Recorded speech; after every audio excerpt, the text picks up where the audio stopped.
Yeah. Hey. Welcome to the network.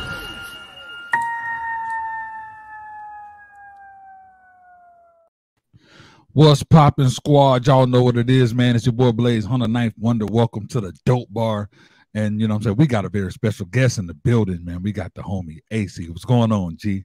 Yo, what's good? What's up, everyone, man? I appreciate you having me on, man. Thank you so much. Yes, sir. So you know, I had the Dope Bar. So normally it's coffee, sometimes it's water. This time I got the wine. It's been it's been one of them days. You feel me? It's been one of them for sure. But you don't understand how much of an impact that you had on me personally, and I'm gonna explain why. So back in, I'll say 2019, I was the director of music for Universal Music. That was my job title. And once there at Universal Music, I found out that once you're in the machine, because I figured you want to make the biggest difference, you know, go work for the machine, you know what I'm saying? And I found out that there's a lot of them purposely putting the glass ceiling over up and coming independent artists, you know what I'm saying?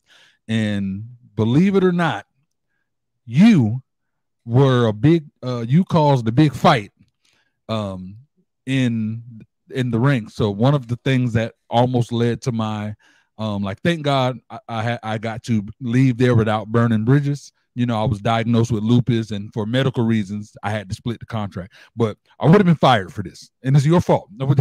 I'm blaming you. And I'm just explaining why. Do you remember this right here? She was it for the cash app.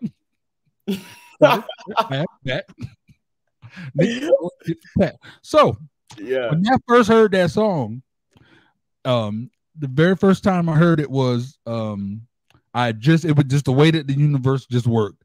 I just got paid from a client. I was like, oh yeah, bro, big check. And right as I did it, YouTube was playing songs, and that song came up next. So I was just like, was it for the cat? So I had it blasting. So for a good month, that song was stuck in my head. I'd have made that be my ringtone. I didn't know who you was. I just knew hook. I was stuck with it. So we had a meeting at the label, and they were like, we're just looking for something new, something fresh, And I was like, yo, there's this artist, says they ACEY, also the song Catchy. I made it my ringtone.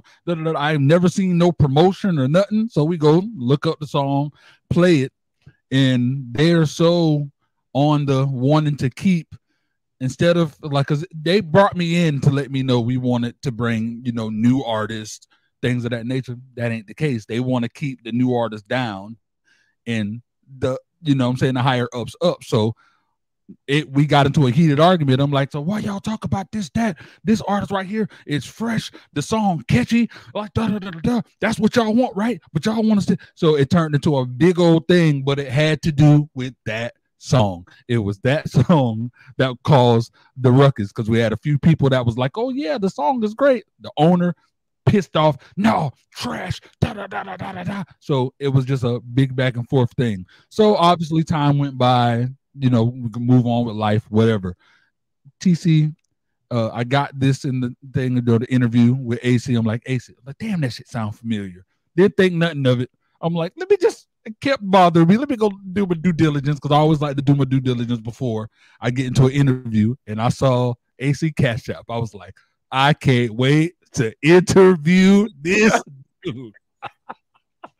Yo, that's crazy, dog. That's crazy. Like I have no words for that story. Like that's insane. That's insane. And yeah, man. I mean, that was kind of just might as well jump into it with that record. It was kind of crazy because it was my first song ever. I never made a song before. Wow. It was my first song I ever came up with, and I remember it was June of right around this time of 2019, and I had I played it for a couple of my boys, and they were like, yo, and like the next night I dropped it on YouTube. And so when I dropped it on YouTube, I had known some people, and they were like, yo, we can spin that at the club. And I was like, all right. So we went over to this dance club, at right down the street. and they played the record, and I just dropped it like 24 hours prior. Yeah. You know what I'm saying? And so they played the record, and it was crazy. And then I got some love. And shout out to the Future Kings as well. They're a dance group out of Chicago, but shout out to them because they were in the Bop music video with the Baby, and they had ended up posting my video as well, just supporting me off the love. So and when it surpassed that video on their page, I was like, wow, like, this could be really something. And I just still wanted to always like develop my style, my cadence. But I knew, especially, I wasn't born and raised in Atlanta, but I've been here for 20 years. Atlanta's raised me. I claim Atlanta as home. So I was like, I got to make something that's bumping for the city. So, I mean, I appreciate you for checking out the record, and, everyone else that's listened to the record. I appreciate it. But that was the first one of many that we got. It's, man, all of that is crazy. Now that I put all of it together, hearing that, because again, I didn't go looking for the record. You know what I'm saying? It just, I already had on, I guess I was on YouTube, and I was on, like, I have it to where I was just looking for new artists. So that was what I put in the search. So it was just new music that I had playing, you know what I'm saying? And then there was another project I was working on, got paid. So I was hyped because it was a big project, obviously. So I was like, got the cash out, whatever. And then that song came on, and it just connected with me. You feel me? And that's your first song. Yeah, that was the first song I ever wrote. It's the first song I ever put out on anything, on YouTube, on anything. And my boy told me, one of my best friends, he was like, yo, like, just keep going with this. You know what I'm saying? And like I said, at the time, I knew I wanted to do so much more music. I think that was really just to get kind of like my foot in the door. But once I knew that it could do something, it really gave me a lot of confidence to be able to go in and just continue to create and really trust my creative ability through each of the songs that I've continued to make, and obviously have so many more to come. But it was definitely, that's such a cool story, and definitely a crazy way to meet. But thank you so much for showing the love there. Definitely, bro. So what was it that got you, with that being the first song? When did you like it click in your head that day, music is what I want to do, I actually want to write, record something? Like, where did that spark from?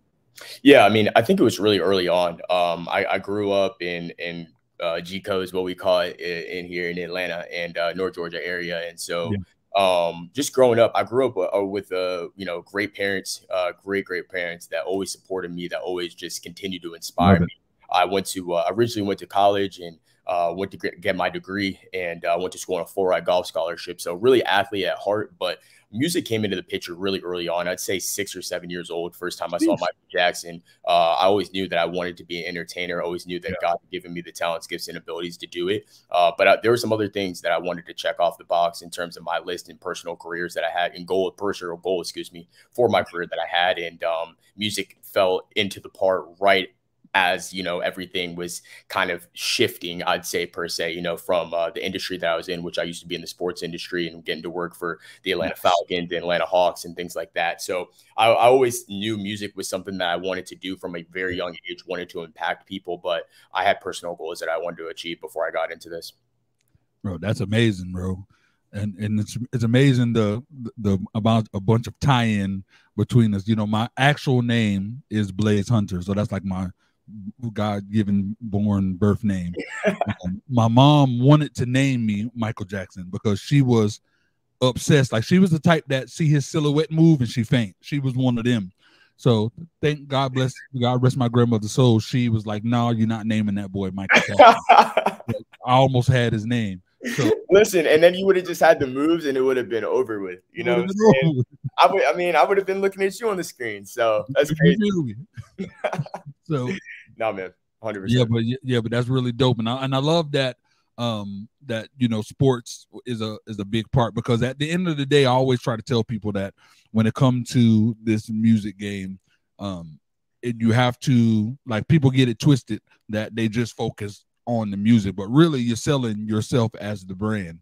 You know what I'm saying? So with you being, with you being ACEY, music don't have to be the only thing that define you. Even you have a love for sports. Who says sports still can't be the thing? You feel me? You could be the main artist that freaking the Falcons, the Hawks, or whoever go to do, to do stuff for them. You know what I'm saying? Yeah. And, shout out if you guys are watching, man. Shout out, because you guys are awesome. But yeah, I'd love to, man. I appreciate that. Yeah, man. And freaking so you share something with LeBron James. Y'all both kids from Akron. You know what I'm saying? So you said you only been there since you were 6. So I take it that you're not a Cavs, Browns, or any of them type. You ain't fans of those teams. Yeah, I mean, being here in Atlanta for 20 years, I never really got to go to those games. I think growing up, I went to a lot of Atlanta Falcons games and getting to have relationships with people like Michael Vick and Dunn and Ray Buchanan and all. I mean, really having really close ties with a lot of these guys. And then as I was, growing older, getting to get onto the field and really have that experience. So I wouldn't say in terms of the Browns or anything like that. Now, listen, I think they're going to be a really, really good team. I don't know about a great team in the playoffs this upcoming year. And the Cavs, obviously, they had a good playoff run. And I think Donovan Mitchell's doing an incredible job over there in that organization. But I would say I'm a LeBron fan, and also I always tell people this as well, man. Shout out Steph Curry. People don't understand, man. Steph Curry was born in Akron as well, man. Akron. Yeah. So, shout out Steph Curry, the greatest shooter and the greatest potential, obviously debatable greatest basketball player of all time, man. So it's cool to share history with them because at the end of the day, they're not only older than me, but they've been able to, experience and get a crazy amount of success over these last years.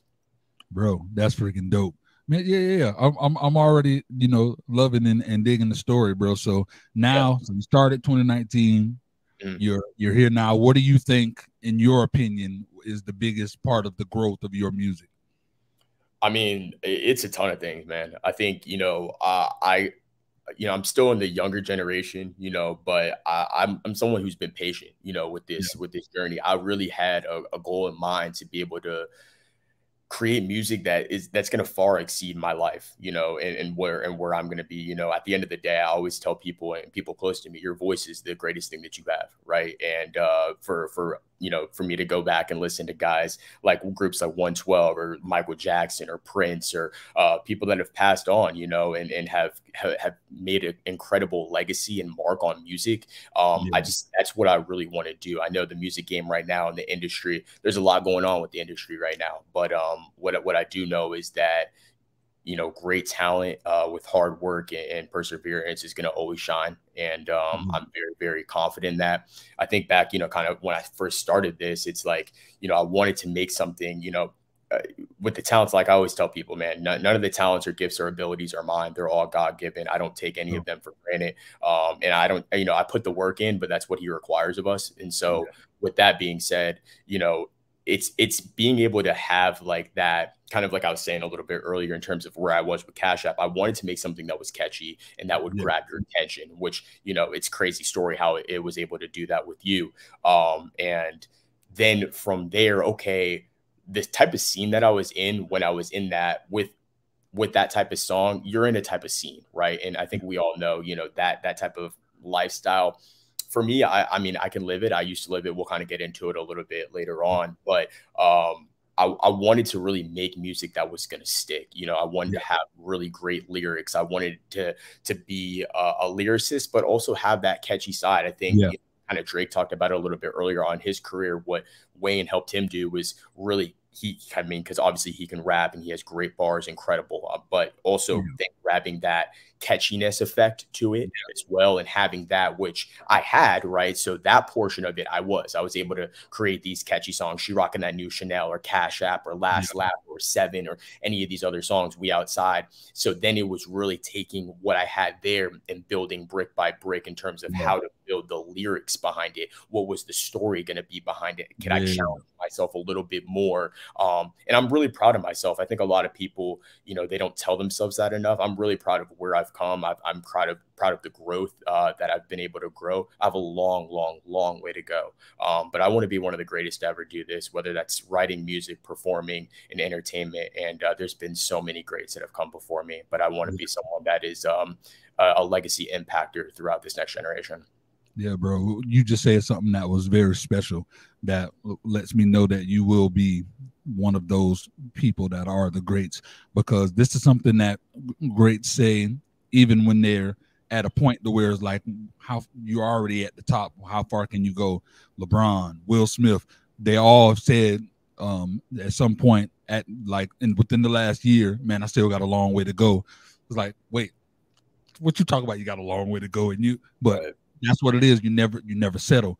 You know what I'm saying? And that's the way to go. And another thing I love, because I'm a lyricist, that like I started in this game doing music, obviously after, getting older. When I get the itch, I still, bust down, lay it down on, whatever. But what made me fall in love was lyricism. And I love what you said with that growth, because and a lot of people that see interviews with me or podcasts or different things, I talk about this certain thing, because to me, you always have to figure out that balance of how to make it catchy, how to have it for the people who won't understand certain metaphors, because that's the struggle when you got a fire bar and they go over people's head and you like, how didn't you catch that? You feel me? You have that, but then you're just like, all right, damn, people like, all right, well, dumb it down. Now if you dumb it down, you're cheating yourself. So there's a happy balance to where you could do both. You know what I'm saying? You could be able to please both crowds, and it's been done. I don't know if you remember the Chris Brown song Deuces. Of course. That song. So in the last verse, dude say, she Paula Patton thick. She give me deja vu. Now, to me, when I first heard it, I was going crazy. The rest of the squad was like, the hell you talk about? I'm like, oh, did not hear that. And I heard the cleverness of it, because in an instant, I heard how he did both. Did something catchy and also did something for the lyricist. So obviously the easiest thing was she Paula Patton thick. She thick. So of course for the dumbed down people, oh yeah, she thick. You feel me? That worked for them. So then he said she Paula Patton thick. She give me deja vu. Her Paula Patton's first movie was Deja Vu. Then at the time she was married to the singer Robin Thicke, so her freaking name is Paula Patton thick. She Paula Patton thick. She give me deja vu. Bro, I appreciate you breaking that down for me just in general. I appreciate that. I haven't even thought about it. That's wild. It's insanity, bro. That's the one thing I love about music, bro. I love the bars. I love metaphors. I love cleverness. Like people can listen to like my old catalog of music and they'll know that, okay, he was a wrestling fan. He watched this type of movie. He did this, because those, they speak into the bars. You know what I'm saying? Yeah. So yeah, bro, I love that. That's where your head goes immediately. So I want to talk about Switch and how you came up with Switch. But before we do, you know what I'm saying, bills got to be paid. So, let's go ahead and pay these bills real quick. We'll be right back. Y'all know what time it is, man. This is Welcome to the Dope Bar. Let's get it. Extra, extra, read all about it. We got big news, Book Jammers. Book Jamz full access yearly subscription is here. Let's go.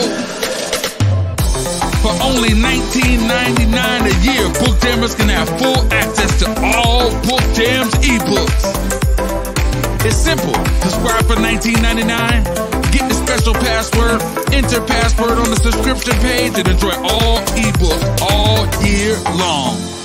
Subscribe today and enjoy the ride with your favorite Book Jam ebooks like Katie Eats a Lot, Mellow on the Jello, Milestones, and a whole lot more. Log on to mybookjams.com.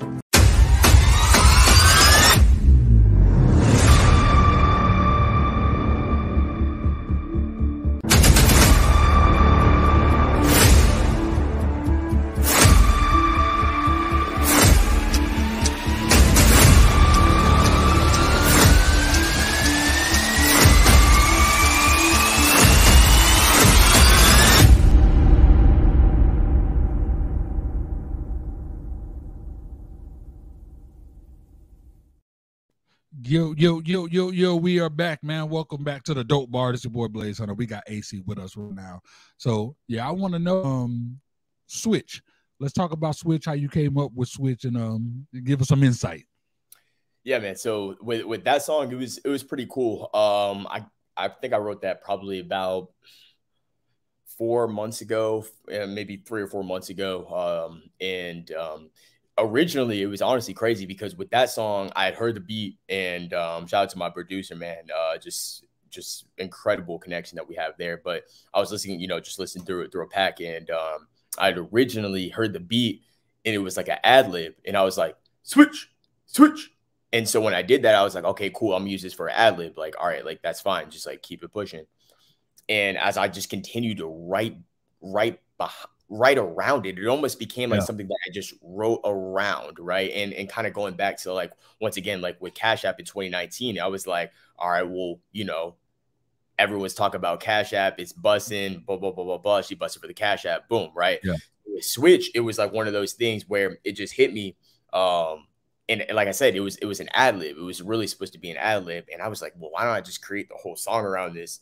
And because the ad lib was so strong, you know, and shout out to guys like, you know, Gunna and Thug. Like Thug is especially is one of those that just takes these ad libs and really just brings them to life. I think it's something that's amazing that he does, especially along with a lot of other things in general. But just his ad libs really, really, especially from Atlanta sound, go crazy, right? So I was like, all right, let me take something like that. And then as I just continued to write around the song, I realized I hadn't really written a song like this. And, you know, I got some feedback on it, and it was like a little bit of drill, just a little bit of a different tonality in the song. And other than maybe something like Chanel or We Outside. And it was just a little bit different, right? And I think that's where, as an artist, excuse me, as an artist, you got to be able to really say, okay, I've got something here. How do I continue to elevate this and then put it out? Because I think sometimes we get in our own head as an artist, right? You think, okay, well, is that really good enough? You know, and I've always trusted my creative ability. You know, I've always trusted my creative gut in that sense of, nah, this is gonna be tough. Like, let me work it out. Let me see. So that's really how that song came about. And then, you know, obviously putting a little dance behind it as well, which people have been enjoying and loving and doing as well. I just wanted to be something fun, you know, whether you're 8, whether you're 80, and I say this about all my music, you know, I don't really curse in my music. People know that about me. I want to be known as one of the greatest lyricists, but then also being able to respect people, you know, at the end of the day, and not have to call them derogatory names or anything like that. Now, if you piss me off, it's going to be a little different, but for the most part, it's you know, it's going to be pretty clean. And I always say, like, people 8 to 80, like if you're 5 years old and you're watching this, or if you're, you know, 85 years old and you're watching this, at the end of the day, you know, hopefully you're able to learn something, and just always, you know, always believe in yourself. You know, I always tell people around me, always believe in yourself. Age and the range of things that you can do while you're alive is much greater than the things you can do once you're gone, you know. So just make an impact on people in the best way possible. I know it's a little bit of a long answer, but behind that record, it was just something fun that I wanted to do. And plenty more, like I said, plenty more songs to come. I'm really, really excited about, in different cadences and different varieties, and I'm sure we'll touch on it. But yeah. Man, I love that, bro. What now? You already had said that you had an amazing upbringing, amazing parents, so that's always a great combination for building up a great kid. You know what I'm saying? To become a great man. So, what was it? When did you think that switch hit for you?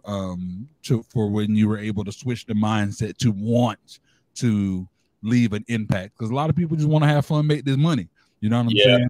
Like, you know what I'm saying? Like, I'll share a quick story where when I started, for me, that legit was my mindset, was I want to make some bread. You know what I'm saying? I was like, I found out that I was good at it. Oh, I'm gonna get rich off this. That was the mindset. Like, I didn't have no backstory. Like, oh, when I first heard KRS-One, and it was just, I wanted to get rich. It wasn't until my mom's best friend, her sister went into a coma. I just lost my grandmother to a coma like a year prior. So I wrote, they asked me to write a song for her. So I did. I'm like, just give me some stuff about her. Wrote it. Long story short, she heard this while she was heard the song, woke up. She told me that hearing it made her fight, and it brought her out of it. So at that moment on, I'm like, music can change lives. So it switched from there. You know what I'm saying? So it was like, when did you get to that place to where it was like, yeah, I can just make some stuff for people to feel good, but I really want it to last long? Yeah, well, shout out to you though. That's a really impactful story, and those are the type of things that I'm talking about, right?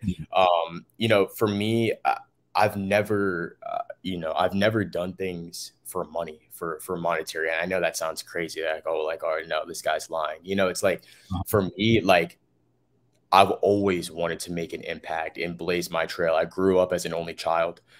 So I didn't have any brothers and sisters growing up. My parents were very, very focused on my upbringing. My parents did get divorced when I was 8 years old, which it kind of, it definitely hurts, especially at that age. I think you're just kind of just going through emotions. And luckily my mom still lived in the state of Georgia. We lived, you know, in Alpharetta. So I grew up also kind of in even north as well, just growing up between Gwinnett and Alpharetta. And so, but, you know, went to private school. Like, I think most of my story is probably not like most of what rap or hip hop looks like, right? Like I'm not going to come on here and try to tell you I'm a trap artist. I'm not. Like I listen to Ralph Trevisan and 112. Like I'm not, you know what I'm saying? I still love the rap culture and music is why I'm in it. But I've never been someone that's fake. You know, I've never tried to live a lifestyle that I just know that I'm not about. And I think having the reason why is just having comfortability in who you are. I know who I am. I've never, you know, and this has been something that's lifelong. And I've had a lot of people tell me, you know, it's a blessing to know that at a young age. And I think I've been able to use that and know when, okay, well, you know, some of my people close to me or people to the left or to the right or people I may not even be worried about are on different paths. I think everyone consistently kind of focuses, and comparison is the thief of joy. I always tell people comparison. If you're comparing yourself to where someone else is, you're not focused on what you're supposed to be doing and getting to where you want to go. I've always been mindset driven. I've always been, you know, blinders on. But music was everything for me, you know, growing up on the golf course. I mean, listening to Mac Miller and listening to Wiz and listening to early on Drake and listening to Wayne, No Ceilings. Like these were all things that I love doing, you know what I'm saying? And then but I've always had an older soul about me, and people always say that. So I've always loved old school music. And I think that's where I try to capture in the songs that I've been working on a lot of this music. I mean, because I have probably, you know, like any artist will tell you, I got songs in the vault. But it's past songs. You know, for me, I don't even look at my songs as songs. I look at them as impact pieces. You know? And how is it going to change? And it's not going to take it, you know, at the end of the day, everyone wants a microwave result, right? For me, listen, you know, make it 425, make it 500, let that thing get ready. So when I put it out, it's going to be ready. And I think that's also just something that a lot of the people in general, when you talk about making money, like I want to make quick money. I want to make quick money. It's like, you can make quick money in this business if you want to, but I'm here for longevity. Like I'm here to be one of the greatest to ever do this, so that when my kids get my music and their kids, like they're going to be straight. And it's off of the fact that dad was able to, granddad was able to, uncle was able to do the right things. And like I said, it's having these conversations on platforms like this with yourself. And so like the story that you told me, it even impacts me because it makes sure and knows that, hey, we're doing the right thing. And so that's impactful. Man, that's huge, bro. That's huge. I love that, bro. I've been blessed, bro. I've done a lot of interviews. There's just a handful of them where I get to actually be like, man, I love the type of person that you are, bro, the type of human being. And I feel like when you're this type of a human being, it's going to make for longevity. There are people who got great music and they're douchebags, you know what I'm saying? And at the end of the day, you may get some longevity, but you know, we can say in the case of the diddler, it's going to catch up with you. You feel me? Being that way catches up. And to be someone who came up in this business without that what a background that a rapper would look like, you know what I'm saying? Because, you know, grew up same way, great household, great family, you know, wasn't trapping, never been to prison, you know what I'm saying? Outside of drinking, I don't smoke, even though my name is Blaze. I don't, you know, to people always like, how your name Blaze? You don't blaze. It's what it is. I don't. You know what I'm saying? So for me, it's like, I feel like it's harder, you know, it's more obstacles for us to survive in this game because we don't have the go-tos to talk about. Like the go-to is blazing on the blunt, and you know what I'm saying, those are the go-tos. You know what I'm saying? Hit them with the back of the burner. We don't got that. You feel me? You know what I'm saying? If we do, we fake it. But I feel like even though we got more obstacles, it makes the music so much better, so much more impactful because we ain't gonna talk about the fake and phony. We could talk about this real stuff, and there's so much real stuff to talk about. You know what I'm saying? 100%, 100%. Yeah, I mean, you look at it, it's like if Michael Jackson was trapping, he wouldn't be Michael Jackson.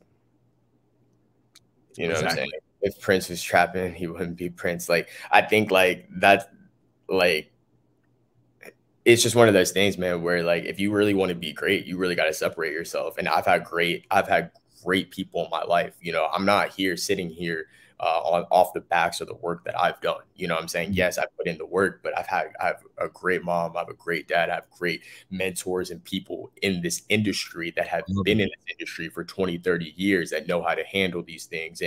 And so when I have these opportunities to sit down with you, you know, this is where you can make an impact. And I don't care if 5 people are watching, I don't care if 500,000 people are watching, you know, at the end of the day, what we're doing here is great work. And I'm just so thankful. Again, thank you for having me on. I appreciate it. I know I probably got a lot more to talk about, but I just want to say thank you for having me on, man. And anyone out there watching, make sure you guys go tune in to Drop Bar, man.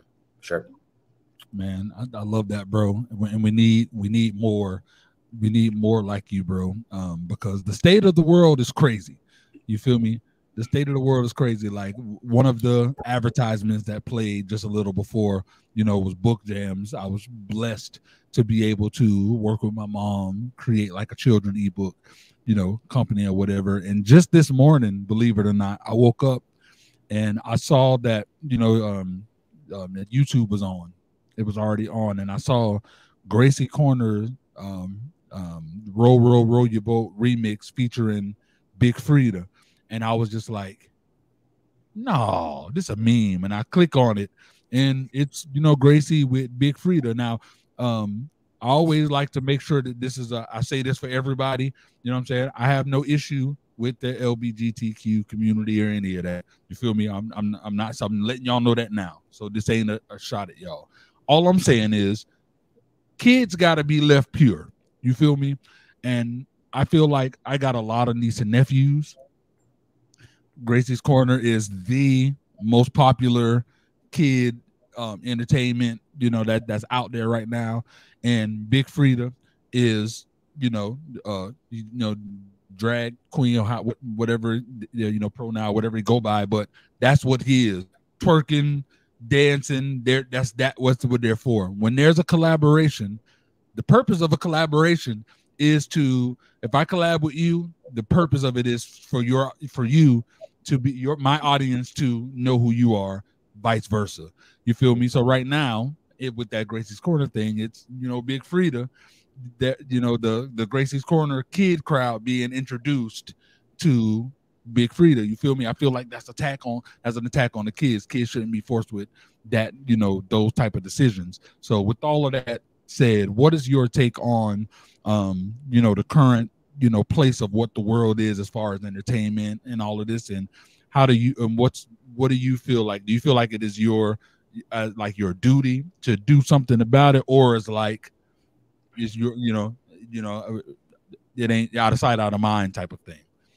Yeah, I mean, for me, I don't discriminate against anyone with any, whether it's sexual orientation, gender preference. It doesn't, for me, like that's not what this is about. I think this is why music is so impactful, and music is genreless. The music that I make is genreless, meaning it does not matter whether you are gay, lesbian. It doesn't matter whether you're transgender. It doesn't matter whether you're black. It doesn't matter whether you're white, mixed, Asian, from any culture, any descent. It does not matter. My music is for you.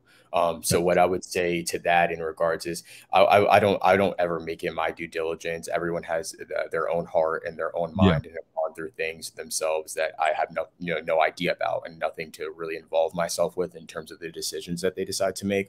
But when you're listening to my music, just know that it's for you.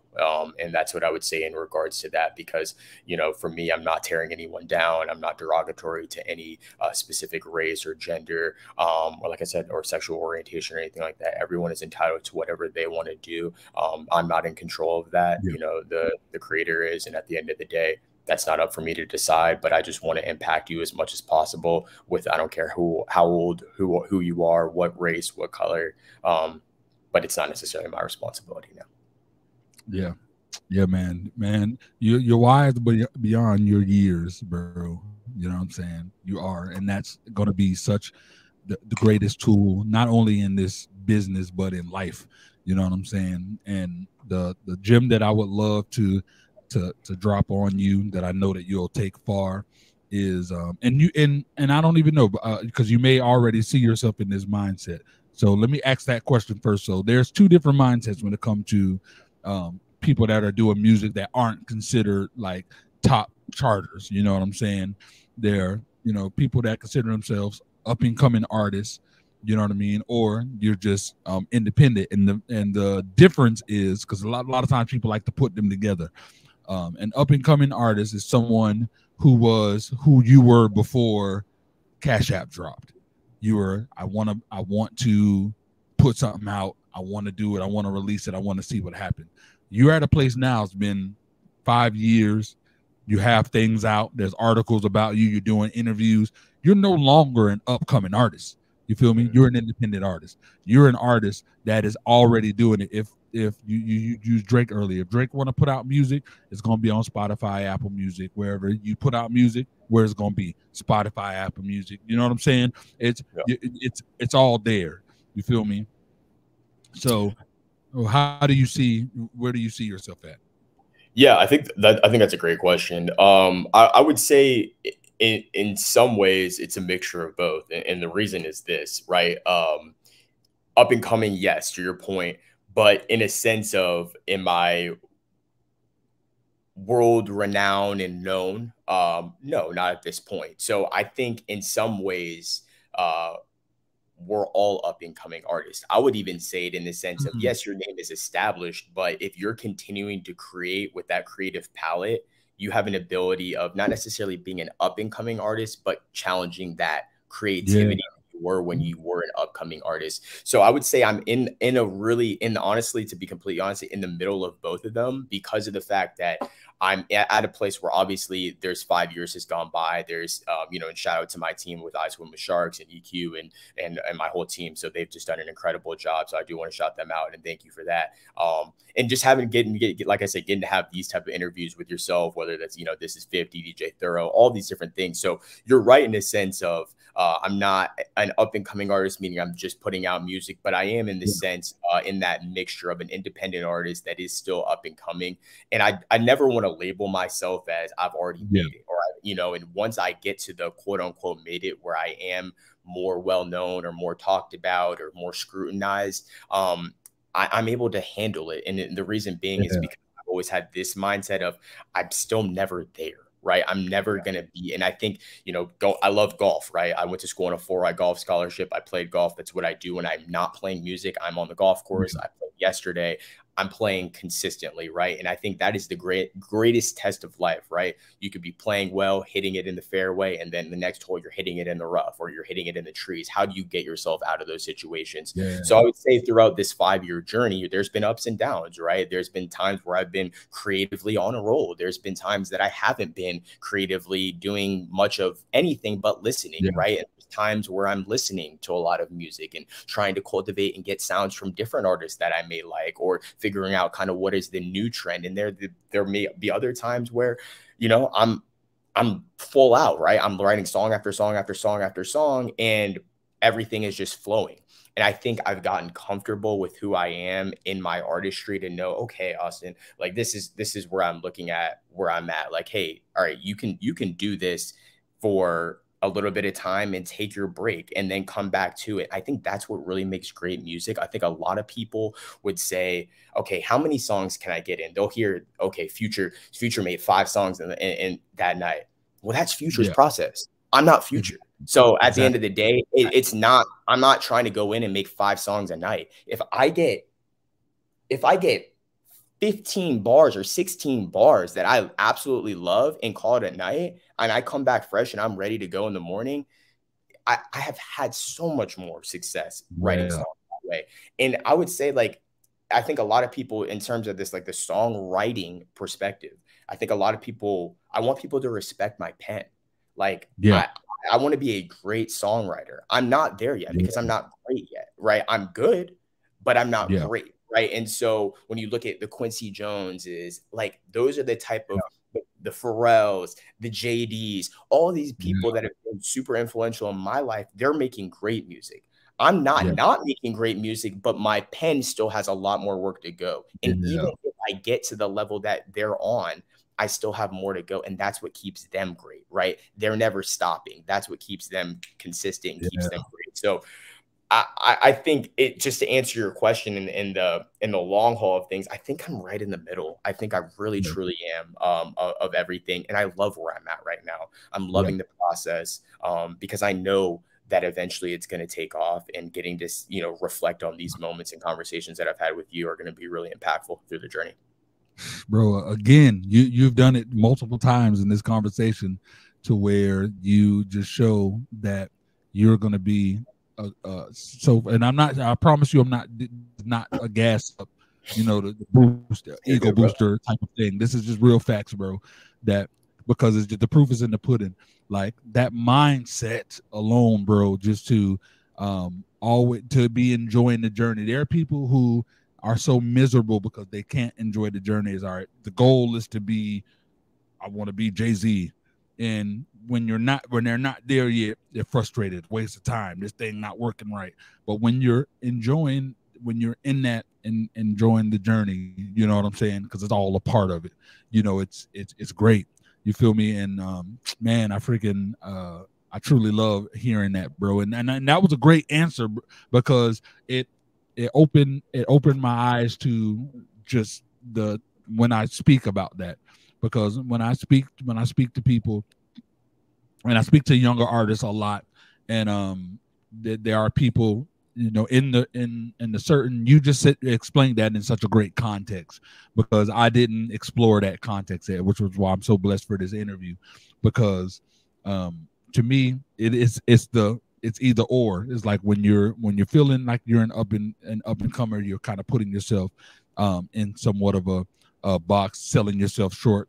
And if you move as if you made it, to me is like, now you can continue to excel. But I can understand, especially by how you explained it, that saying that you made it could easily put you in a place to settle and to not grow. You feel me? And not seeing yourself as an up-and-comer could also put you in a place to where it's like you're it's so crazy, bro. So bro, thank you, bro, just for being real authentic. You know what I'm saying?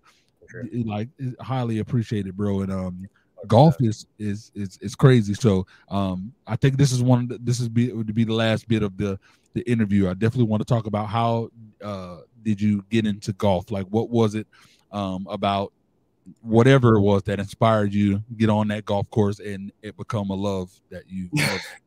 Yeah, I think it's funny. Yeah, my mom actually, it really was the spirit of her, to be honest. We were living in Minnesota at the time, and you know, my mom was like, you know, telling my dad, you know, it's freezing cold, like it's got to get warmer. We can't keep doing the snow, all that, right?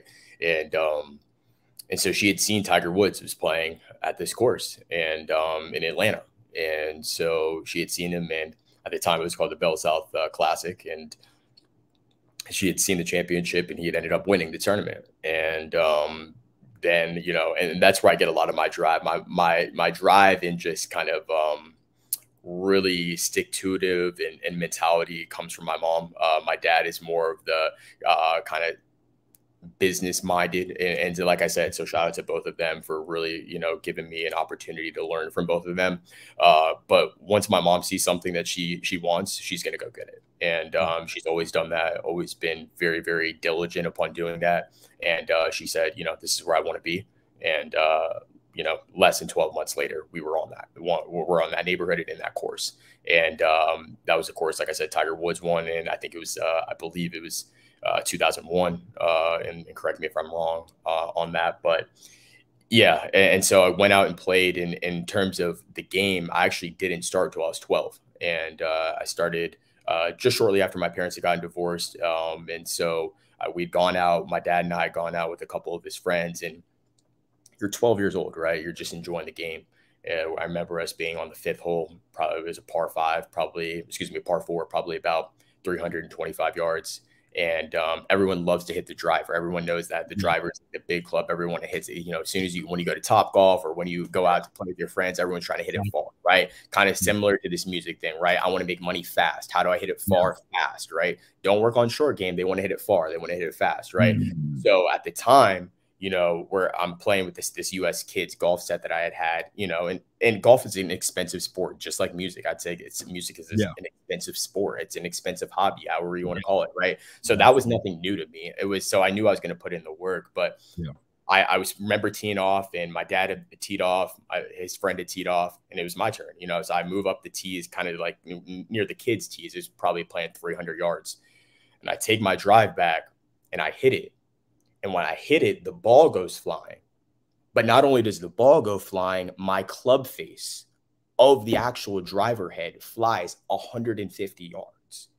So what that meant was that my club head speed was so fast that it ended up breaking the club. The driver flew, the ball flew. Yeah.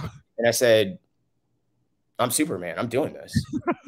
You know, I said, I'm doing this. This is like, my dad was shocked. I was shocked. We were all sitting there like, if that's not a gift from God, I don't know what to tell you.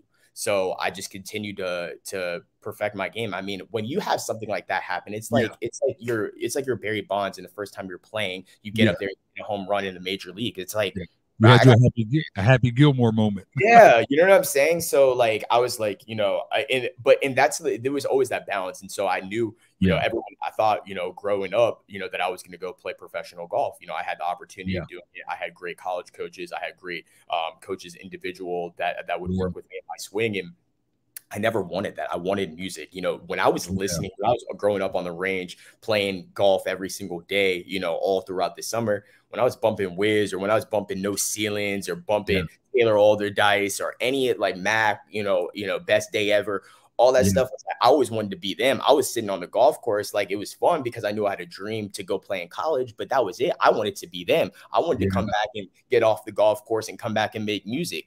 And I think that's kind of going back to like, we're appreciating the journeys. Like I remember when I was 15 years old, and it wasn't that long ago that I was like, damn, I want to be like them someday. And the fact that I'm sitting here right now doing this interview with you, and had interviews before, that my music and people are listening, fans are listening to my music, like I've already won in that sense, right? And that's kind of going back to being appreciative of where you're at right now. But I also know, like, man, I'm here to be great. I know I'm going to be great. So I'm not worried about, I'm not great right now, so it's not going to work out. It's in, like I said, but that through the game, like I said, the game of golf has taught me so much. And I have friends that are still trying to make it out into the tour. And I just love it. I think golf, like you said, sports and music, it's synonymous, you know, like Drake, they want to be them. We want to be, you know, they want to be us. We want to be them type of thing. So, yeah, man, shout out to the game of golf, and I want more people to be able to play, and hopefully I can get involved in so many different ways,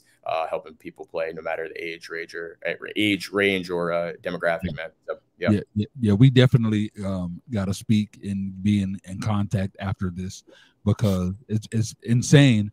I had an old mentor, you know, believe it or not, I used to own horses. I had like I had horses, the whole ranch, whole 9 yards.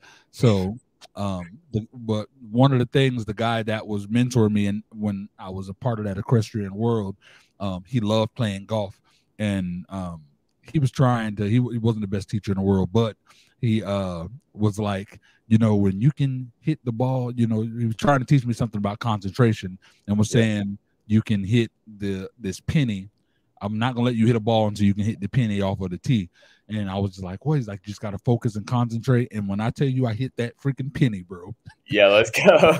You know, I was like, and even though still my ambition wasn't to golf, but it freaking all the different things that I was doing with music and entertainment or whatever, it just made me want to appreciate focus. You know what I'm saying? And applying that. So with that being said, I've wanted to get into this thing to where I know someone who is awesome at golf, and is familiar with this music business. Damn it, I'm on the interview with him right now. Let's go, talk, bro, because I want to put together a type of event, bro, to where they coincide. It could be a teaching moment. It could be fun, obviously, and I really want to recreate that. So we definitely gonna talk, bro. Yeah, sure. This definitely was destined. Yeah, for sure. So it's crazy. Yeah, man. Any lasting words you want to give to the people before we end this thing, man? I mean, I would say, man, first of all, thank you so much for having me, man. It's been a pleasure, again, to chop it up with you, man. I really, really appreciate it. And the platform, make sure you guys go tune in, man, because it's an incredible platform. So first of all, that, but yeah, man, I got a lot of great music coming up. I'm really, really excited. I'm gonna be performing tomorrow night off of Flat Shows. It's gonna be for the for the Hype Magazine event. So I'm gonna be performing out there tomorrow night and in Atlanta. So if you're in Atlanta and you're tuned in, man, definitely pop out tomorrow night. I think I'll be performing like between 8:30 and 8:45. But yeah, man, I got a lot of great stuff coming in the works. I actually got this hat here. I got merch coming out, so I'll just throw it on for y'all. Just do a little quick little plug. But it's called Are You Not Entertained? It's off this project that I'm gonna be dropping soon. So I already got the merch out for it. Like I said, that's gonna be coming out. So you'll see that on my Spotify for Artists and on Instagram. So make sure you guys follow me. It's at _ACEY Baby. That's ACEY BABY on all streaming platforms. And man, I got a YouTube channel that I got going on as well. So make sure you guys check out them. I got a lot of different shorts coming on there and just kind of day in the life of things that I get to do outside of the music. And obviously me on some of the golf courses sometimes. So you'll see, you'll get to see some of that. But yeah, man, I got like I said, the project is going to be coming out soon. I actually had dropped it recently, probably last year or like almost 2 years ago. And I took it down. I wanted to continue to work on it. So, but the merch is going to be coming out. I got slippers, I got socks, I got sandals, I got t-shirts, all summertime. But yeah, man, thank you so much for everyone that's listening, anyone that stayed tuned to this throughout this time, man. I really appreciate it. Hopefully you learned something. And just at the end of the day, be yourself, man. Be yourself. That's going to get you as far as you possibly can go. Make sure you're genuine to people, man. And like I said, I appreciate you having me on. It's been a pleasure, man. Thank you so much. You already know, man. Ladies and gentlemen, y'all heard it first, man. This is ACEY. You know what I'm saying? Follow him _ACEY Baby on IG. You know what I mean? Just this man is a whole vibe and experience. You sat through this whole interview. You already know what it is, man. This has been your boy Blaze Hunter Knife Wonder, Blaze It Up Radio, Signature Series Network. We in the building.